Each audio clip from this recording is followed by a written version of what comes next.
राधे राधे, जय श्री कृष्णा। मैं सीमा सिंह सभी धर्म प्रेमियों को सादर प्रणाम करती हूँ। आज मैं आपको सावन मास के महात्म्य का 28वां अध्याय सुनाने जा रही हूँ। अगर कोई अध्याय आपका सुनने से छूट गया है तो डिस्क्रिप्शन बॉक्स में मैं उनका लिंक छोड़ दूँगी। आप वहाँ से अपने छूटे हुए सभी अध्याय सुन सकते हैं। आज मैं आपको शिव कथा अर्थात शिव चर्चा कथा सुनाने जा रही हूँ कि किस प्रकार शंकर भगवान ने अपने भक्त के बेटे की जान राक्षस से बचाई। यह एक पौराणिक कथा है। आशा करती हूँ आपको ये जरूर पसंद आएगी। एक नगर के एक राजा के 7 रानियां थीं। 6 रानियों से राजा को एक एक युवराज हुआ, लेकिन 7वीं रानी से राजा को एक तकिया नुमा अक्ष का एक बेटा हुआ। 7वीं रानी भगवान शिव की उपासक थी। वो घंटों शिव जी की पूजा किया करती थी। महल में भगवान शंकर का एक विशाल मंदिर था। 7वीं रानी हमेशा उस मंदिर में ही रहती थी। केवल खाने पीने और सोने के लिए ही वह महल में आया करती थी।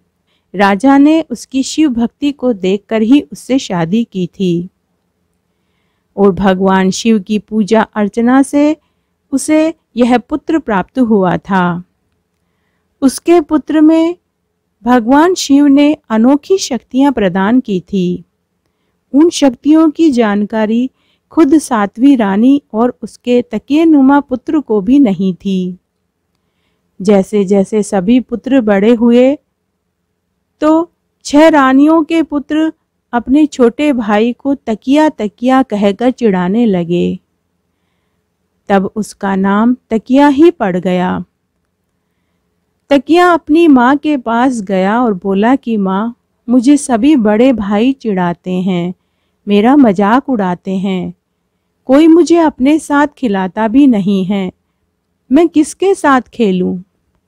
तब 7वीं रानी ने अपने बेटे को समझाया कि बेटा, तुम चिंता मत करो, एक दिन सबको तुमसे प्यार हो जाएगा। बेटा, थोड़ा सब्र करो, सब्र का फल हमेशा मीठा होता है। एक दिन आएगा जब ये सब तुझे चाहने लगेंगे। इस तरह उन सब की शिक्षा एक साथ होने लगी और समय बीतता गया।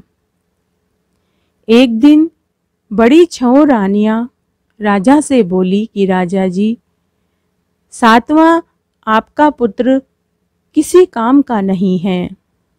अब आप ही बताएं कि हमारे इन 6 पुत्रों में से आप किसको इस राज्य का उत्तराधिकारी घोषित करेंगे? तब राजा ने कहा कि मेरे लिए सभी पुत्र एक समान हैं।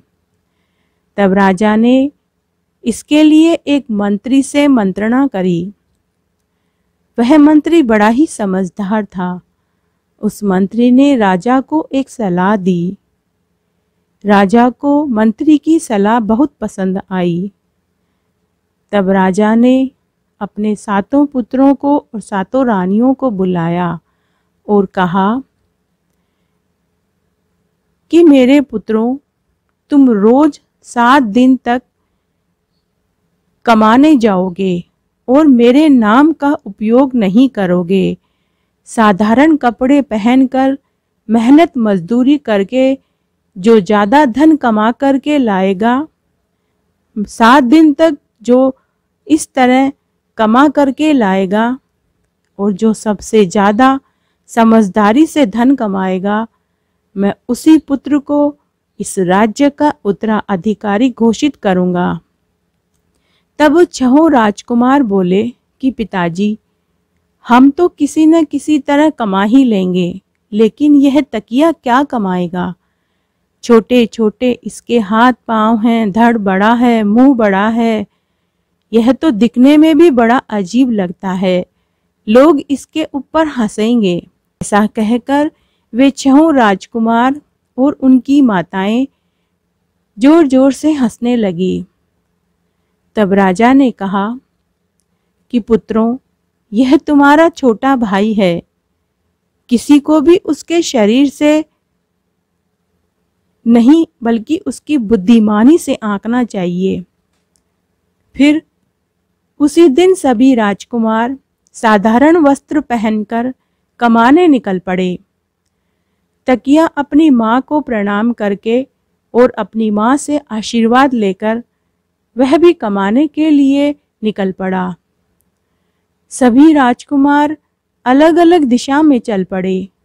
बेचारा तकिया, उसे उसकी शक्ति का अनुमान नहीं था, लेकिन उसके ऊपर भगवान शिव का आशीर्वाद था। वह धीरे धीरे चल पड़ा और एक हलवाई की दुकान पर जाकर बैठ गया। तो उस समय वह बिल्कुल थैले नुमा लग रहा था। बारिश का मौसम था। हलवाई को मिठाई रखने के लिए बर्तन नजर नहीं आया, तो उसने थैले में वो सारी मिठाइयाँ रख दी और वह काम में व्यस्त हो गया। तकिया लुढ़कता गुड़कता महल में वापस आया और पूरी बात उसने अपनी माँ को बताई। माँ ने कहा, बेटा, भगवान शिव जो करते हैं अच्छे के लिए ही करते हैं। राजमहल में तरह तरह की मिठाइयों का ढेर लग गया। जब शाम को थक हार कर 6 बड़े राजकुमार आए तो वे सभी खाली हाथ आए, क्योंकि उनसे मेहनत मजदूरी वाला काम हुआ ही नहीं। कभी उन्होंने मेहनत मजदूरी का काम किया ही नहीं था। उन्हें वो मेहनत मजदूरी का काम करने में शर्म आ रही थी।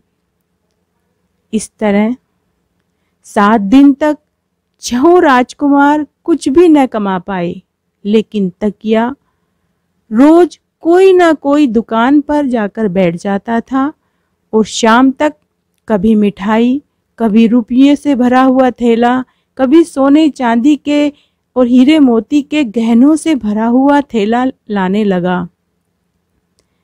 7 दिन बाद राजा ने तकिए को राज्य का उत्तराधिकारी घोषित कर दिया।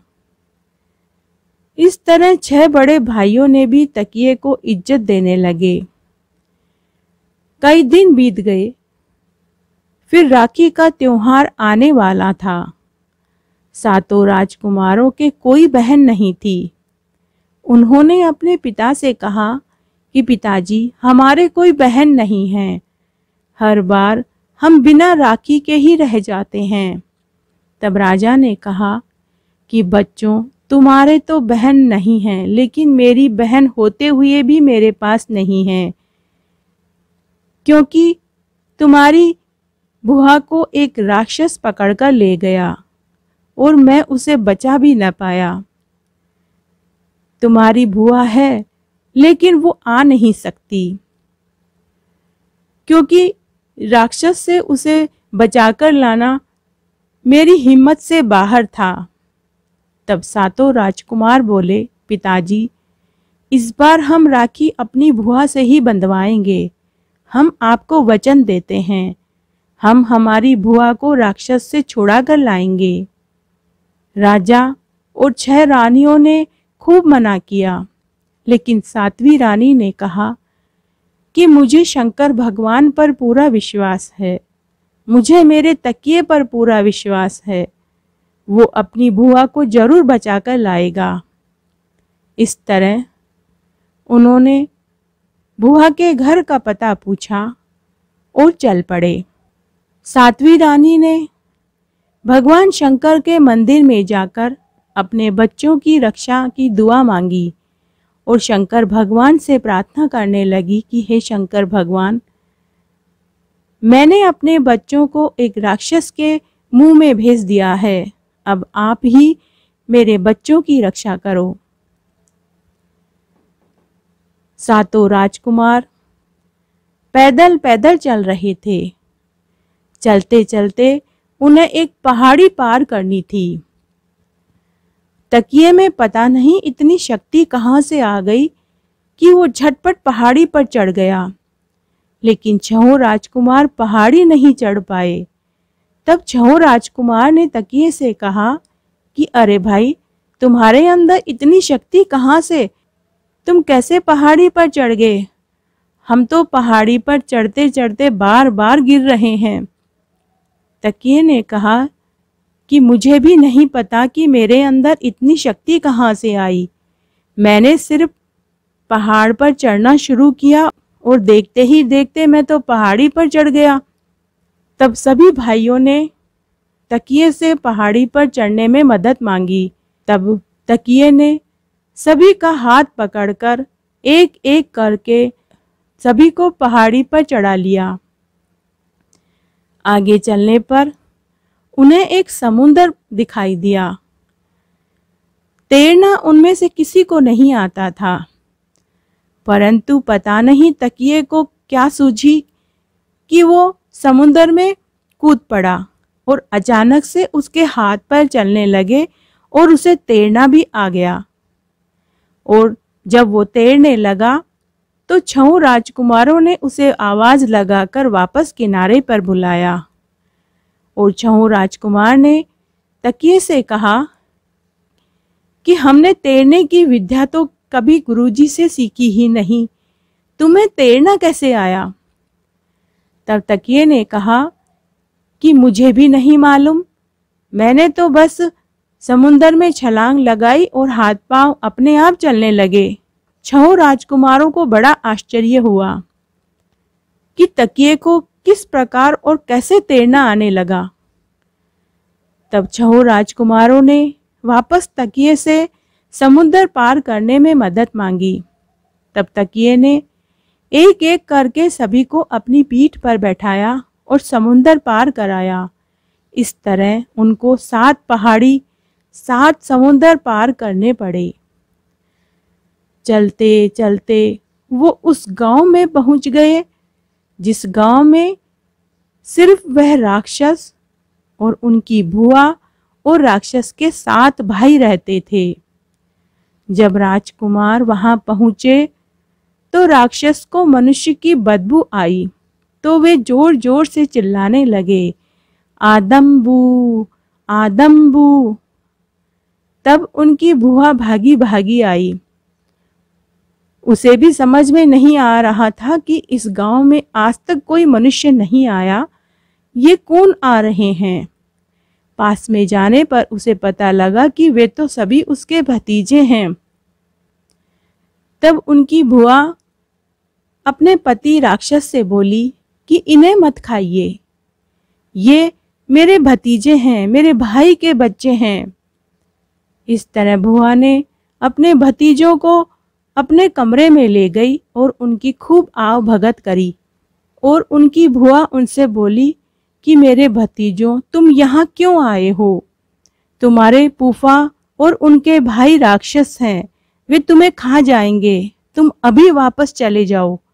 लेकिन 7 राजकुमारों ने कहा कि बुआ, हमने पिताजी को वचन दिया है कि हम आपको राक्षसों से बचाकर घर लेकर जाएंगे और इस राखी पर आपसे ही राखी बंधवाएंगे। तब उनकी बुआ को भी एक उम्मीद की किरण जागी। जब वे बातें कर रहे थे तो तकिया लुढ़कता गुड़कता उधर राक्षसों के पास पहुंचा और तकिए ने उनकी बातें सुनने की कोशिश करी और तकिया उनकी बातें सुनने लगा। वे राक्षस कह रहे थे कि जब राजकुमार रात्रि को सोएंगे तो उनके दूध में नशीला पदार्थ मिला देंगे जिससे वे बेहोश हो जाएंगे और गहरी नींद में सो जाएंगे। तब हम उन्हें मार देंगे और सुबह बड़े बड़े कढ़ा में पकाकर खाएंगे। पूरी बात सुनकर वह तकिया वापस अपने भाइयों के पास आया और सारी बातें बताई। तब रात्रि में खाना खाने के बाद दूध के गिलास परोसे गए तो दूध में नशीला पदार्थ मिला हुआ था। सभी राजकुमारों ने उन दूध के गिलासों को राक्षसों के भाई के दूध के गिलासों में बदलने की कोशिश करी, लेकिन उन्हें मौका ही नहीं मिला क्योंकि राक्षस और राक्षस के भाई उन्हें बराबर उनकी निगरानी कर रहे थे। तब शंकर भगवान ने अदृश्य शक्ति से जहर वाले दूध के गिलास को राक्षस के भाई के गिलासों से बदल दिया।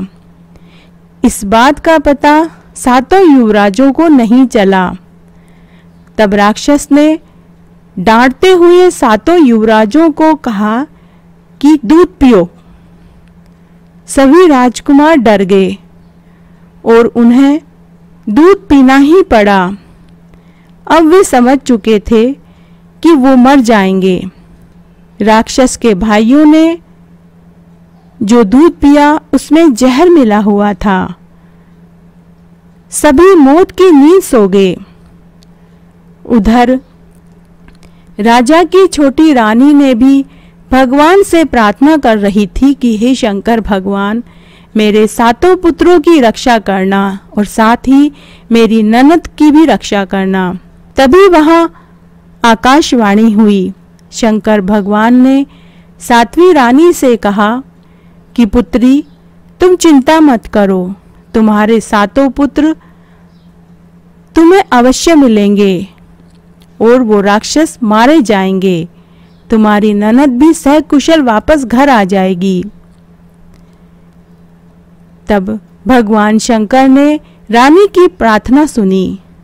शंकर भगवान ने एक जहरीले नाग को उस राक्षस को मारने के लिए भेज दिया और उस नाग ने राक्षस को डस लिया।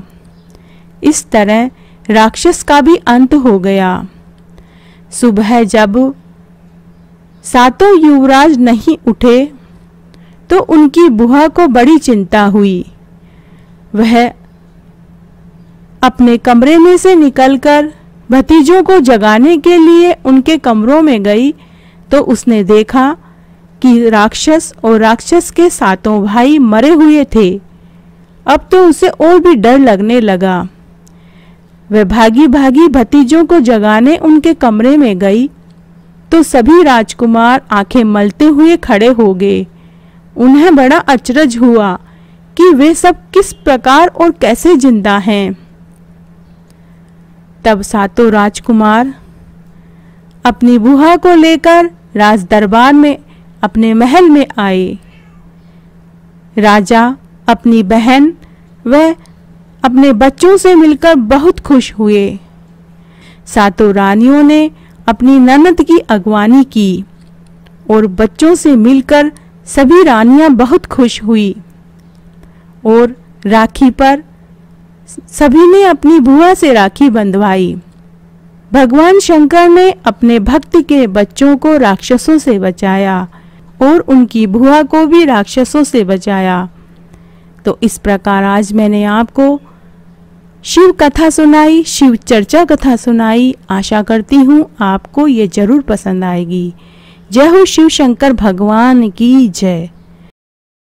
आइए अब हम श्रावण मास के महात्म्य का 28वां अध्याय सुनते हैं। इस अध्याय में अगस्त्य अर्घ्य का विधान आएगा जो भगवान शिव खुद सनत कुमार को सुनाते हैं। आइए अब हम भगवान शिव के मुख से यह अध्याय सुनते हैं और पुण्य कमाते हैं। भगवान शिव देवों के देव महादेव सनत कुमार से कहते हैं, हे ब्राह्मण पुत्र, भगवान अगस्त्य को अर्घ्य किस प्रकार अर्पण करना चाहिए उसकी पूरी विधि मैं तुम्हें बताता हूँ। जो मनुष्य इस प्रकार करता है उसकी सभी मनोकामनाएं पूरी हो जाती है। सर्वप्रथम यह निश्चय करना चाहिए कि अगस्त्य का उदय कब होगा। उदय में 8 अथवा 10 दिन रात्रि रहे तब से अर्घ्य देना आरंभ करना चाहिए। उसकी विधि मैं बताता हूँ। सर्वप्रथम जल में सफ़ेद तिल मिलाकर उनसे स्नान करें। सफ़ेद वस्त्र धारण करें। माला गले में धारण करके धातु से निर्मित छिद्र रहित कलश स्थापित करना चाहिए। उसमें पंच रत्न डालकर उसमें घी का पात्र रखना चाहिए।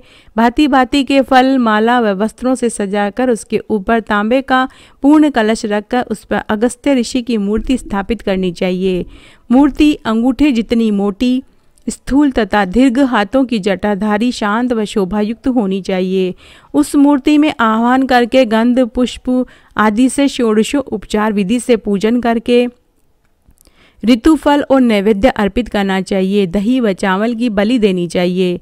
सोने, चांदी, तांबे के पात्र में नारंगी, खजूर, नारियल का फल, कोहड़ा, करेला, केला, अनार, बैंगन, नींबू, अखरोट, पिस्ता नीलकमल, कमल, कुशा, दुर्वा सामर्थ्य अनुसार फल, पुष्प, विविध प्रकार के खाद्य सामग्री, नैवेद्य में मीठा, 7 प्रकार के धान्य, 7 अंकुर, 5 पत्ते, 5 वस्त्र, इन सबको सामने रखकर घुटनों के बल जमीन पर बैठना चाहिए। पात्र को मस्तक से लगाकर शीश झुकाकर मन में अगस्त्य मुनि का ध्यान करके श्रद्धा भक्ति से उन्हें अर्पित कर देना चाहिए और इस प्रकार से कहना चाहिए कि काश पुष्प के समान हे अग्नि वायु से उत्पन्न, हे मित्र व वरुण के पुत्र, हे कुंभ योने, आपको मेरा नमस्कार है। हे विंध्य वृद्धि के नाशक, हे मेघजल के विनाशक, हे रत्न वल्लभ, हे लंकावास, मैं आपको प्रणाम करता हूँ। जिसने आतापी वातापी जैसे महाबली असुरों का भक्षण किया, जो लोप मुद्रा के पति हैं, उन्हें प्रणाम है। जिनका उदय होने पर पाप लुप्त हो जाता है, जल जंतुओं से पूर्ण समुद्र को जिन्होंने पी लिया, जिनके स्मरण मात्र से सभी चिंताएं, रोग, ताप विलीन हो जाते हैं, ऐसे अगस्त्य ऋषि को मैं प्रणाम करता हूँ। इस प्रकार से प्रार्थना करके द्विजाति लोग वैदिक मंत्र अगस्त्य नधः से तथा स्त्री व शूद्र पौराणिक मंत्रों के द्वारा अगस्त्य मुनि को अर्घ्य देकर स्तुति करनी चाहिए और बोलना चाहिए, हे महाभागे, हे ऋषि पत्नी, हे वरानने, हे लोपामुद्रा, आपको प्रणाम है, मेरा यह अर्घ्य स्वीकार करें। इस प्रकार से अर्घ्य देकर 1008 तथा 108 घी की आहुति देनी चाहिए।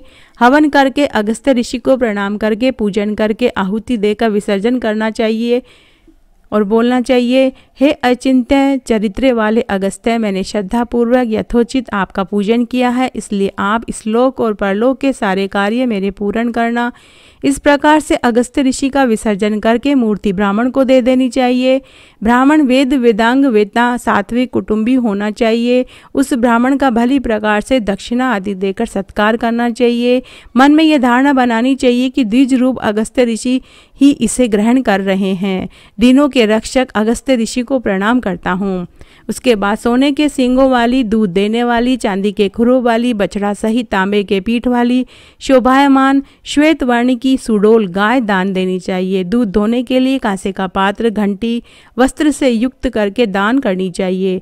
अगस्त्य नक्षत्र से पहले 7 दिन तक अर्घ्य देकर 7वें दिन गोदान देनी चाहिए। इस प्रकार से 7 वर्ष तक अर्घ्य देते रहने से मनुष्य जन्म मरण के बंधन से मुक्त हो जाता है। यह सब निष्काम भाव से करना चाहिए, तभी फल की प्राप्ति मिलती है। किंतु सकाम भाव से इच्छा रखकर करने से भी सुंदर रूप वाला आरोग्यता से युक्त चक्रवर्ती राजा बनता है। ब्राह्मण 4 वेद 6 शास्त्र का ज्ञाता होता है। क्षत्रिय समुद्र पर्यंत पृथ्वी प्राप्त करता है। वैश्य गो धन अपार धन संपत्ति का स्वामी होता है। शूद्र को धन आरोग्य तथा सत्य की प्राप्ति होती है। स्त्री को पुत्र सौभाग्य धन लक्ष्मी की प्राप्ति होती है। विधवा को महान पुण्य प्राप्त होता है। कन्या को चिरायु पति प्राप्त होता है और रोगी रोग से मुक्त हो जाता है। बंदी बंधन से मुक्त हो जाता है। विद्या चाहने वाले को विद्या मिलती है। जिस देश में अगस्त्य जी का पूजन किया जाता है उस देश में मेघ वर्षा समय पर होती है। अतिवृष्टि नहीं होती। किसी प्रकार का रोग व्याधियां नहीं होती। जो मनुष्य अगस्त्य के अर्घ्य महात्म्य का पाठ का श्रवण करता है, सुनता है, सुनाता है, वह सभी पापों से मुक्त होकर इस धरती पर सुखपूर्वक वास करता है और अंत में समय में हंस के समान विमान द्वारा स्वर्ग गमन करता है। जो निष्काम भाव से स्वर्ग को जाता है वह जीवन पर्यंत मोक्ष को प्राप्त होता है। इस तरह आज मैंने आपको श्रावण मास के महात्म्य का 28वां अध्याय सुनाया। आशा करती हूँ आपको ये जरूर पसंद आएगा। मेरे द्वारा सुनाए गए सभी अध्याय आपको कैसे लगे आप कमेंट बॉक्स में लिखकर जरूर बताएं। मेरे साथ बने रहने के लिए आपका धन्यवाद। आगे की कथा के लिए भी आप मेरे साथ बने रहें। धन्यवाद।